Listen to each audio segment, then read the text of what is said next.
Size does matter.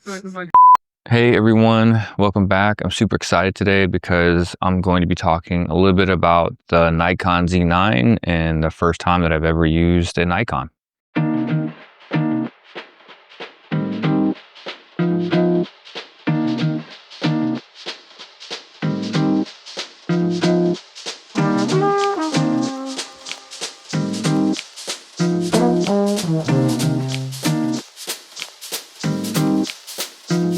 So yeah, recently I had a chance to link up with a friend of mine named Floyd who has a Nikon Z9, and after a bunch of discussions with him, I came up with the idea of shooting a YouTube video where I test it out and use it for the first time because I thought it would be interesting given that I am a strictly Lumix shooter and it is the only camera systems that I've ever used. I don't think I've ever really used any other camera system. No reason for that. I don't think Lumix is better than any other brand. I just started off way back in the day with the G7, way back in the day. I don't know, say way back in the day, maybe like 4 or 5 years ago, 6 years ago.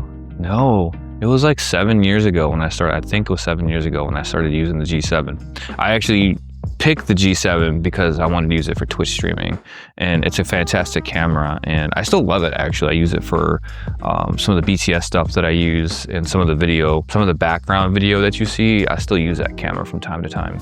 I eventually moved up to the G8 VI, which I still absolutely love. You know, it's a crop sensor, an MFT or micro four thirds.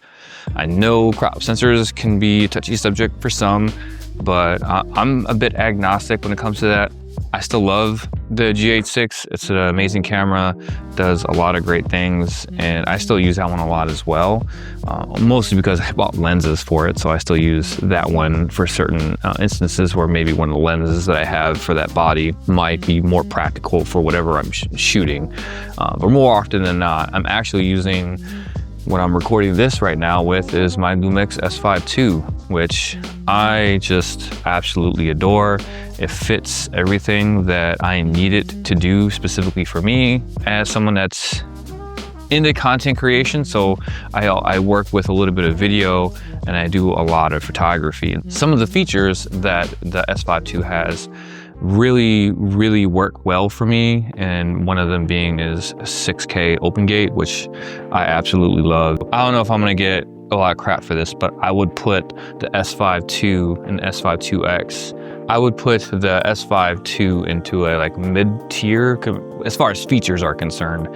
You can do tons of professional work with it. I've seen people do professional work with it, but comparatively to feature-rich camera systems, I would say that the S5II is probably like a mid-tier or upper mid-tier class of camera bodies. All right, so today we're gonna be talking with my buddy Floyd here, who has a Nikon Z, right? That's Z9. Z9, okay. Yeah.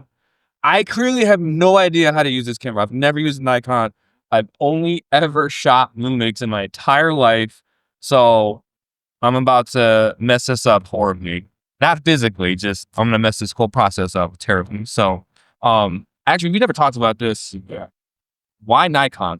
Why Nikon? Well, I started out, oh my God, 25 years ago on Canon. It's an AE1 program shooting film. You know, growing up with Canon, that's what I learned to shoot on. But seeing everybody shooting Nikon at the Olympics and all the other sports, you know, all the professional photographers at the time for me shot Nikon. And after having the chance to try a couple of different cameras, I settled on Nikon because I like the moving things. Mostly it's all ergonomics, right? So how it feels in the hand, how the menus work. Once I got used to them, it's impossible for me. I don't know why I went with Lumix. I just picked Lumix because it was a good camera that I was using for streaming. And I just continued to move on to Lumix, and I really like it. So I've never shot any other. So, would be a learning experience. Yeah.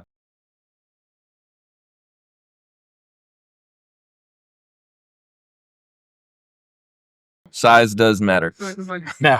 No, size doesn't matter. It's all in how you use it. That's true. That is so true. And then I have my wonderful, awesome cosplay friend Riley, our subject today. And she looks amazing and awesome. And so cosplay today. Do a spin for us, Riley.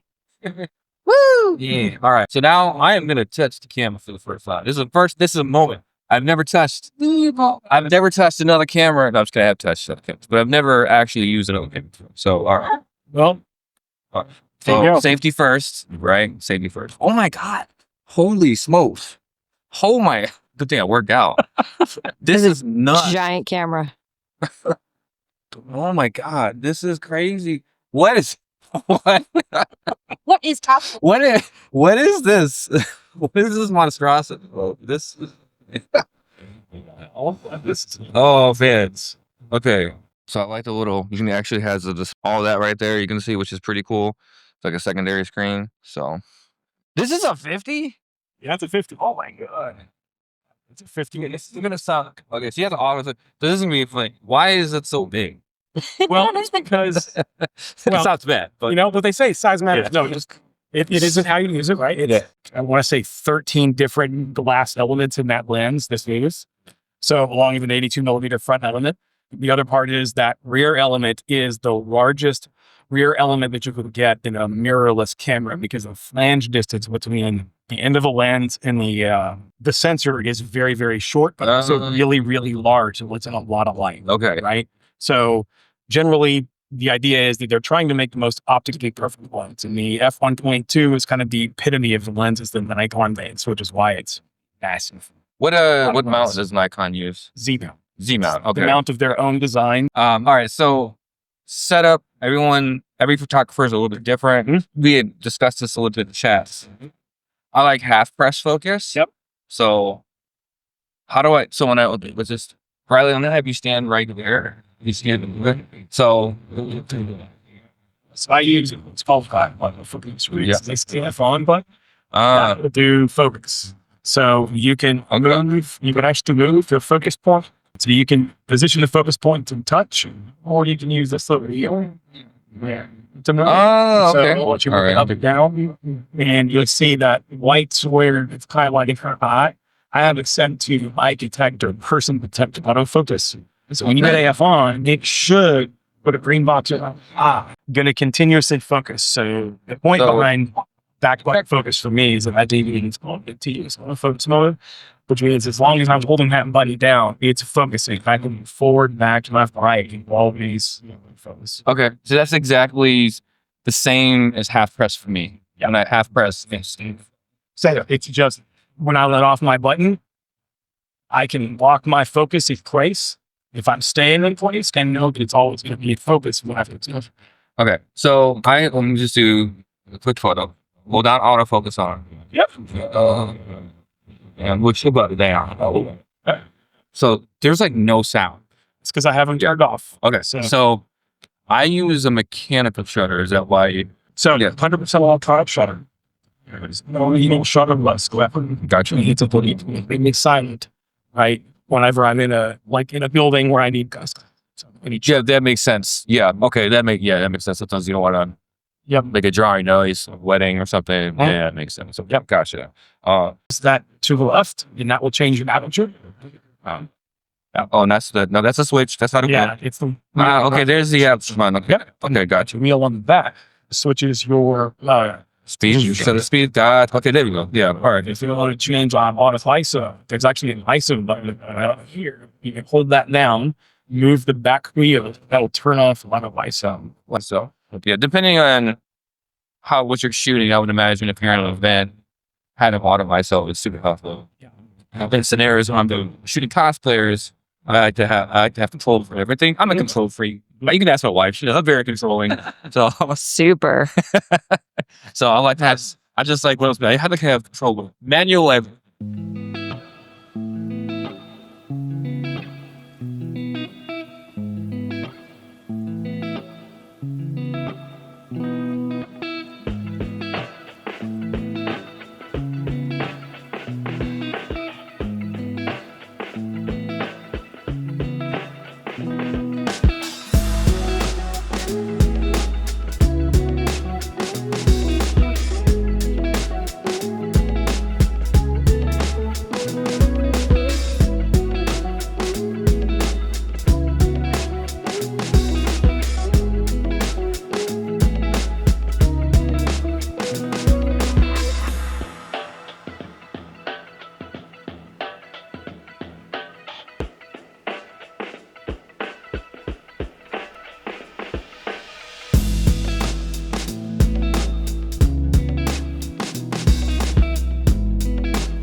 A few things that, honestly, the first thing that comes to mind, it feels very similar. Like a camera in your hand as a photographer using another camera.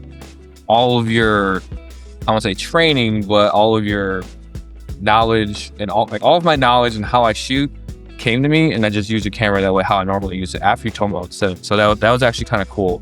It's still very different. Weight definitely much heavier. That's really cool. That's insane. What is it that you love about the Nikon Z9? Like, why? What is it that you love? This is your main? This is my main camera. So like, why is it your main? Like, why do you love it? For me, it's the feel of it in my hand. Like it does everything I asked it to do, right? Like if I need to go from doing portrait work to doing high speed, like dog photography, it can do both of those things equally well, right? I think the biggest thing for me is the feel in my hand, the way that the camera functions, the fact that it's completely silent, right? That is one thing that is super weird, because I always shoot with a shutter, usually a mechanical shutter. Yeah, it was really weird. Not in a bad way, just how silent it was. I'm using it. I usually like beeps. I just been doing it for 3 years now, and it's like Pavlov, right? So like, and I didn't even realize you have like auto review, right? You take pictures. I do not actually. Okay, I don't. That's the thing I want to talk about. Yeah. So I like auto reviews. So I can see my settings, but yours also has the preview. So like as you do your settings, I noticed it does. It shows what it'll look like when you take a picture. It does, and in fact, I don't have it set to do it right now, but I could do a full off preview with a push of buttons. So when I'm looking, it will stop everything down, give me exactly what to do. Which before you take the picture, that's cool. Okay, which is incredibly useful, right? Yeah. So I think part of it for me is that I don't really feel the need to review, because I have so much that's available right here. Like everything is all set up in a way that works for you, which is really cool. And I'm just like, I'm just terrible. No, it's everybody has a different way of shooting, right? It's always a tool, and you get used to working a certain way, and you kind of like get in that groove. So everybody's a little bit different. At the end of the day, does the picture look good or not? That's all that really matters. Cool, man. Thank you so much. Absolutely. I really appreciate it. And yeah, that's it. We're done. We're outie. 5,000.